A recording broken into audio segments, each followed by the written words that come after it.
బోల్డ్ అని మనకి branded jewellery showrooms ఇవన్నీ ఉన్నాయి, ట్రెడిషనల్గా ఏజ్ ఓల్డ్గా వస్తున్నవి ఉన్నాయి. అవన్నీ కాకుండా ముకుందాకంటూ ఒక స్పెషల్, ఒక స్టైల్ స్టేట్మెంట్, ఒక యూనిక్నెస్ ఉంది అంటే దేంట్లో ఉందంటారు?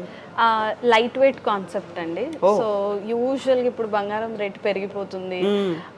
మనం అప్పట్లో 10 తులాలలో జరిగేవి ఆ రేట్కి ఇప్పుడు ఆల్మోస్ట్ డబుల్ ట్రిపుల్ అయింది గోల్డ్ రేట్. ఎగ్జాక్ట్లీ. సో ఇప్పుడు కూడా అదే వెయిట్లో మనం కొనాలి అంటే కొనలేము. ఇంకా ఎవరు ఏమి వాళ్ళకి ఇంకా హారం వేసుకోవాలి అన్న కోరిక ఎప్పటికీ తీరదు. బికాస్ హారం అంటేనే ఒక 10 తులాస్ 8 తులాస్ అన్నప్పుడు ఎప్పుడు ఎవరు కొనలేదు. సో మన కాన్సెప్ట్ ఏంటంటే గోల్డ్ రేట్ పెరుగుతుంది కాబట్టి లైట్ వెయిట్ కాన్సెప్ట్లో ఎంత తక్కువ వెయిట్లో మనం ఎంత హెవీగా చూపించేటట్టు చేస్తే వాళ్ళు పాపం వాళ్ళ సేవింగ్స్, గోల్డ్ రేట్ పెరుగుతుంది కానీ ఎర్నింగ్ కెపాసిటీ అంతే ఉంటుంది కదా. ఇప్పుడు 5 lakhs సేవ్ చేసుకుంటారు.